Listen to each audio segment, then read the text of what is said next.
السلام عليكم. النهارده ان شاء الله هنشتغل بلوفر بالكروشيه التونسي رجالي. هستخدم خيط اليزا اهو.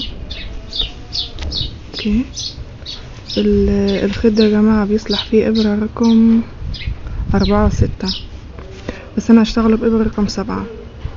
السبب ليه؟ لانه لو اشتغلته بابره ضيقه ممكن يكون البلوفر ناشف او واقف، وانا حابه انه يكون يعني ناعم كده ورخو. اوكي، طبعا الخيط ده صوف 45% زي ما تعودنا. عقدة البداية، سلسلة. بالنسبة لي انا هعمل مقاس اكس لارج. طبعا احنا هنشتغل حر او عشوائي، مش ملزمين قوي بعدد غرز معين ولا حردة مش عارف كم رقم ولا كلام من ده. وان شاء الله نشتغله ببساطة بحيث ان كله يقدر ينفذه. بالنسبة للمقاس اللي انا هشتغله مقاس اكس لارج، هعمل 87 سلسلة. اوكي، نبتدي. بسم الله. 1 5 6 7 8 9 10 11 12 13 لحد ما اوصل 87 سلسلة. عملنا عدد من السلاسل. دلوقتي هنبتدي ناخد كل حاجة على الابرة برضو بالطريقة دي.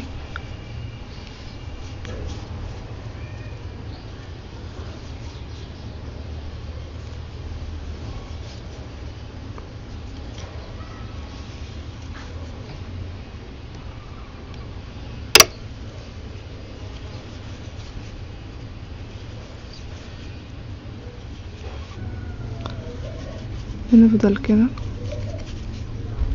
دي عند اخر حاجة اهو، اخر سلسلة. اتفقنا ان احنا بنرتفع بعديها واحدة كمان. اوكي، نسحب كل 2 مع بعض. قبل ما نسحب بصوا شكلها ازاي بيبقى على الابرة.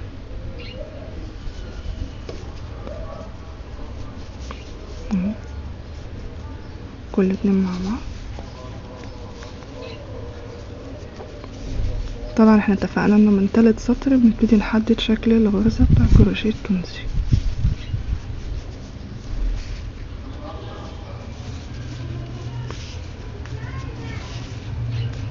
اوكي،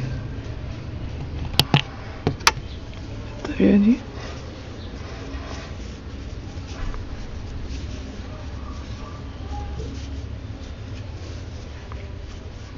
هنا يا جماعة مبنرتفعش اي شيء. نبتدي نصو سلسلة عاملة ازاي.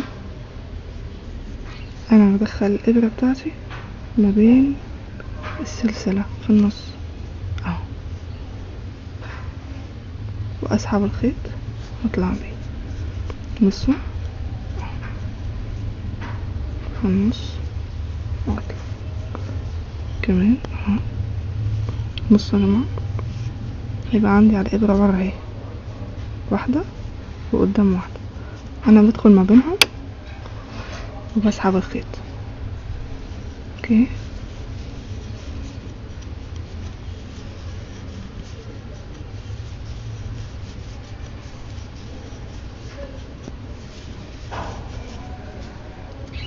ودي الاخيرة زي ما اتفقنا، الاتنين مع بعض اهو. بسحب برجع ارتفع سلسلة. اوكي، هي شكلها اهي على الابرة. ابتدي بقى اسحب كل 2. لقيت الخيط بعيد عني بزق شوية قدام.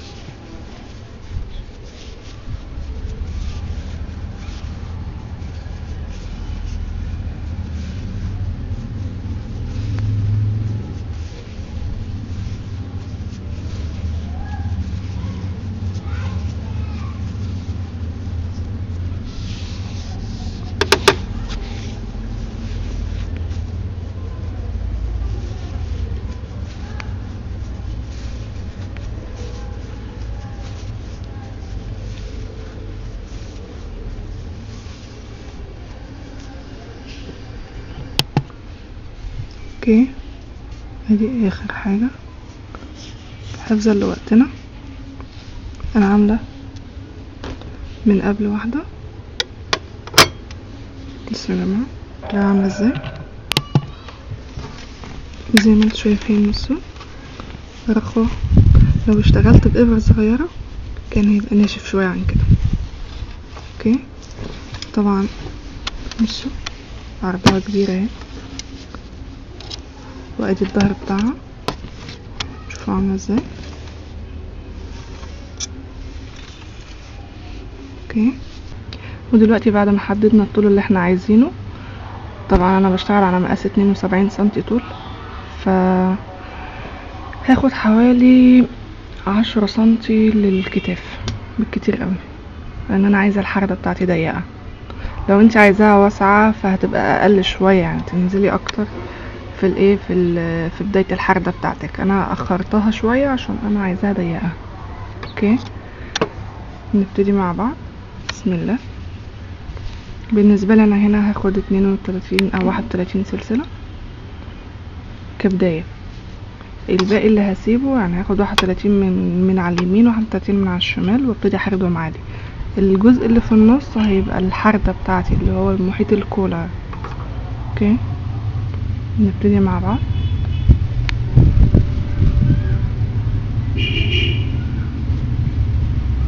تلاتة، 4، 5، 6، 7، 8،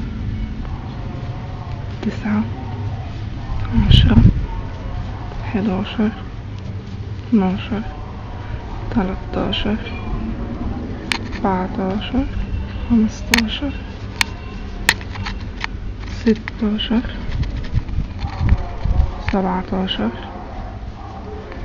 18، 19، 20،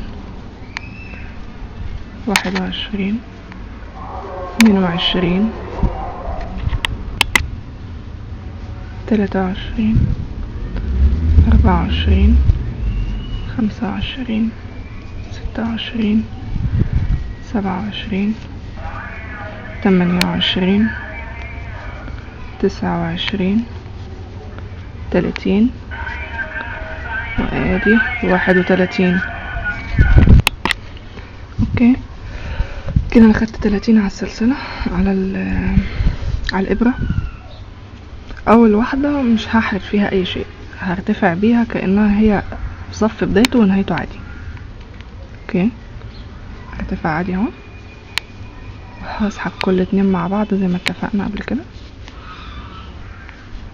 تمام،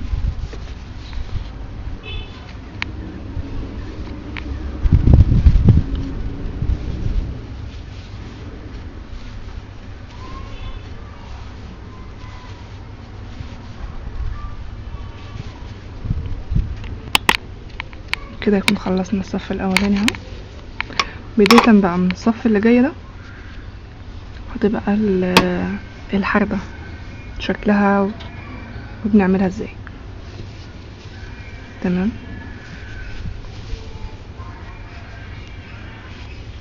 خليكم مركزين معايا كده. هناخد برضو كل حاجة على الابرة.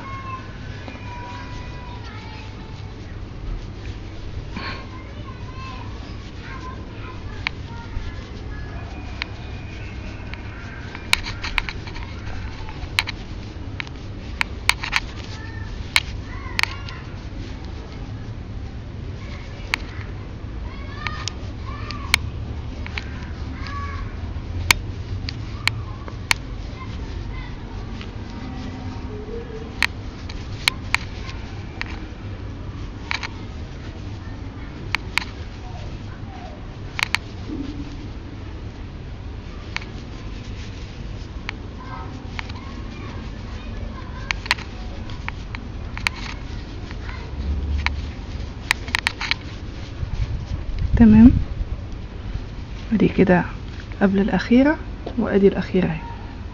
اوكي، انا هسيب الاخيرة وهشتغل من قبل الاخيرة. ليه؟ عشان يبقى فيه تناقص. اوكي، هرتفع عادي كأنها اخر سلسلة واسحب عادي كل اتنين مع بعض. شايفين عاملة ازاي؟ بصوا عاملة زي الدرجات كده. تمام.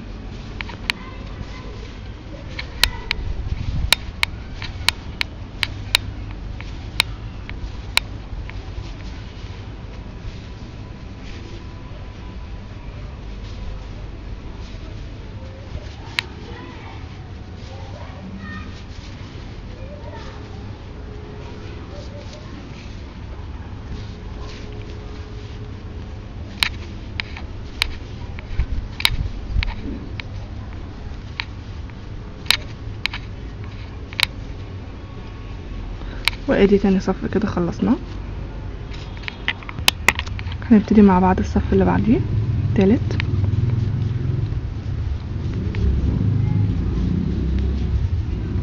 انا بس بقول ارقام للصفوف عشان اعلمها لنفسي، لكن هي مش قاموس يعني.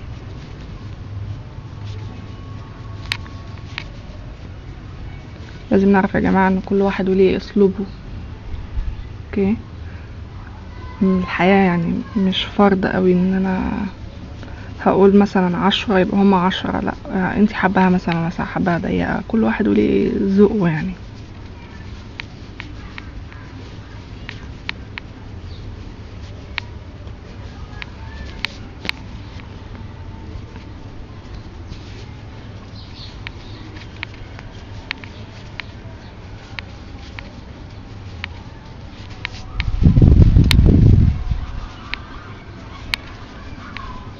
تمام، بالطريقة دي.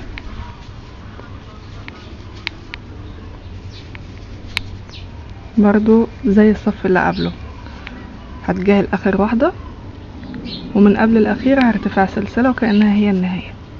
اوكي، وهفضل شغالة بالاسلوب ده لفترة. اسحبها كل اتنين مع بعض عادي. تمام. دلوقتي انا مش عايزة انقص يعني، خلاص اللي هو انا حردت لحد الجزء ده وكده كفاية عليا. اوكي، فهعمل كالاتي. هشتغل عادي الصف بتاعي. تمام، بالطريقة دي.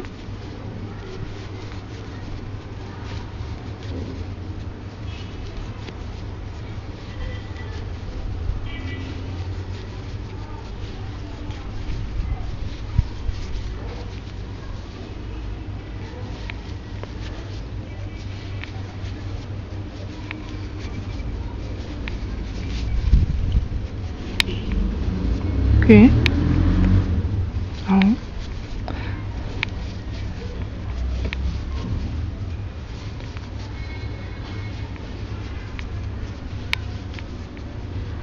تمام، الاول كنا بنسيب دي ونرتفع بدي كأنها النهاية. المرة دي هاخدها طالما انا مش عايزة انقص تاني، بس انا محتاجة طبعا اطول يعني، محتاجة اكون خلاص يعني تقرب على الطول اللي انا محتاجاه، بس خلاص انا مش عايزة يكون فيها دوران تاني يعني. خلاص هي الحردة بتاعتي لحد هنا وستوب. فهاخد الجزء ده وهرتفع بيه عادي، مش ههمشه زي كل مرة. اوكي، ارتفع سلسلة واسحب كل اتنين مع بعض بالطريقة دي.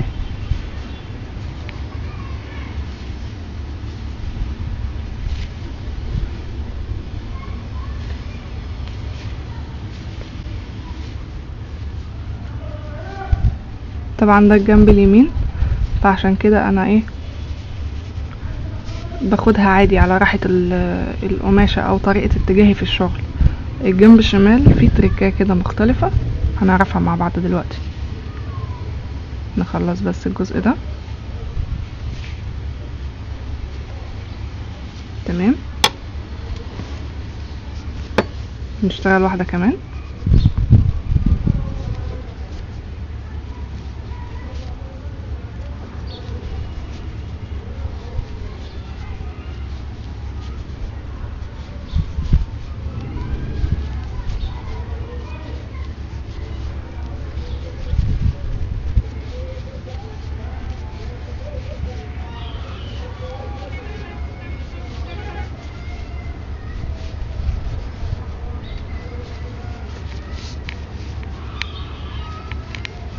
بالطريقة دي. هنكون شطبنا اول جزء في الحردة،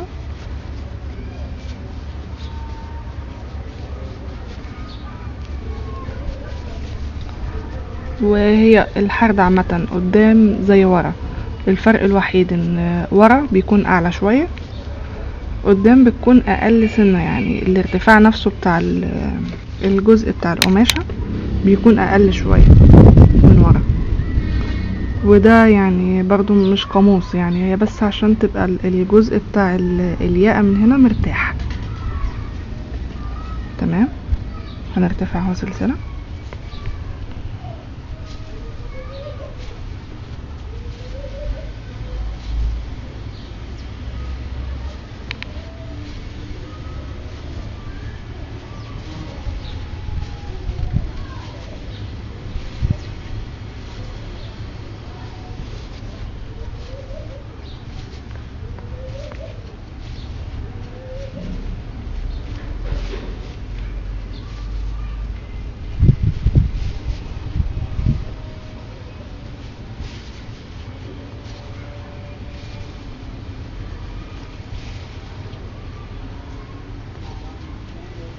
كده خلاص. بصوا كده، عايزه اوريكم شكلها. شايفين؟ بس عشان البلوفر ضخم شويه.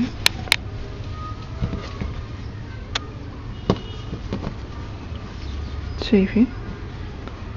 هو ده اللي انا عايزاه، يكون فيه الدوران ده. تمام. طبعا هنا انا بدأت ب31 سلسلة وابتديت اهمش.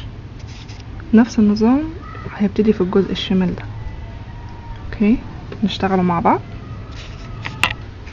انا دلوقتي هعد من هنا للاخر، طبعا انا عدهم من قبل. هعد 31 او 30 سلسلة. ازاي؟ الطريقة دي. شايفين المربعات دي؟ هعد من هنا، افضل لي 1 2 3 4 5 6 7 8 9 لحد ما بوصل لل30 اللي انا عايزاهم، او 50 ايا يكن العدد. اوكي، بمسك الخيط بتاعي وببتدي اربطه عشان ابدأ الشغل بتاعي. تمام. ادخل من هنا، اسحب. تمام. واربط عقدة عادية، وبعد كده بسحبها وابتدي اشتغل عادي. اهو بصوا، بسحبها كده واشتغل عادي. تمام. اول صف ما بنقص اي حاجة، زيه زي الصف اللي فات. اوكي، هنبتدي هنا من تاني صف على طول، فهنقص. اوكي، طبعا انا بادئه هنا من اليمين، يعتبر عكس اتجاه الشغل الاولاني، فكل اللي هعمله ان هسحب اول سلسلة وهخلي التانية تعتبر هي الاولى. اوكي، مرة تانية اهي، ادي كده اهي اول واحدة اهي. هدخل عادي واسحبها منزلقة، ودي تبقى اول واحدة معايا. تمام. وهشتغل عادي جدا لحد اخر حاجة.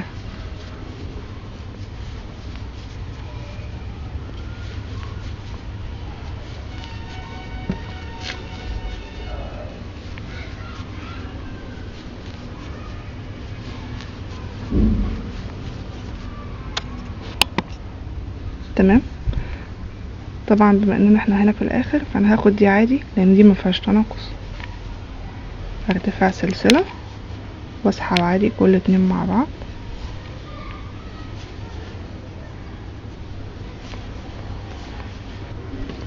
وادي اخر حاجة اهي. طبعا احنا نقصنا في الاول، فخلاص شايفين برضو نفس الطريقة، بعمل زي الدرجات كده. تمام. دلوقتي طبعا انا مش هنقص لان انا خلاص انا بعمل اليمين زي الشمال، بس حبيت اوريكم طريقة التناقص. فانا طبعا دلوقتي خلاص بطلت انقص، فهرتفع عادي وهشتغل للاخر واسحب شغلي. خلاص كده خلصنا. تمام اهو.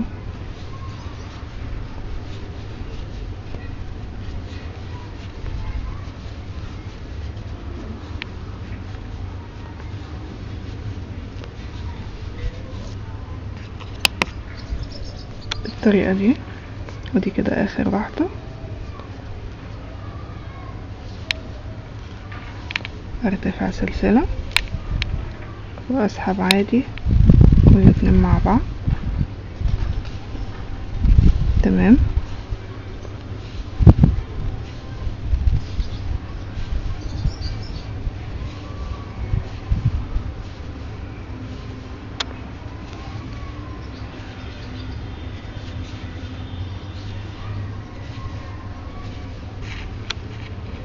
وادي اخر حاجة اهي.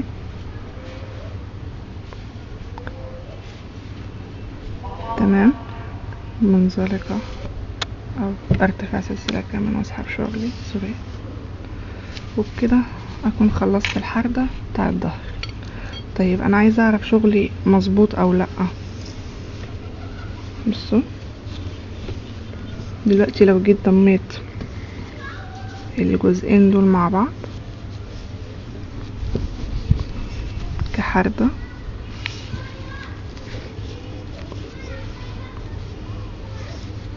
شايفين هيطلعوا الاتنين بالظبط قد بعض بنفس الطريقة بنفس الحردة اهو. بصوا طلع القاعد بتاعها كده، شايفين عاملة ازاي. ده كده بتطمني ان شغلي كويس. وفي برضو افضل وزيادة تأكيد ان انا اعد من اول حردة عندي، يعني ادي 1 2 3 4. تمام.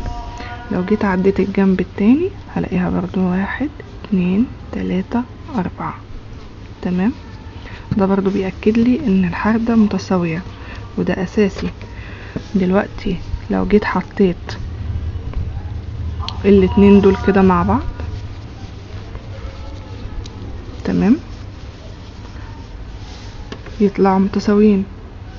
ولو جيت عديت من هنا زي ما اتفقنا او شفنا قبل كده، تمام، وجيت عديت هنا يطلعوا قد بعض. وبكده نكون خلصنا الظهر وحردة الظهر. وبإذن الله اشوفكم المرة الجاية نشتغل ان شاء الله في الوش ونكون خلصنا اكتر من 3/4 البلوفر. مع السلامة.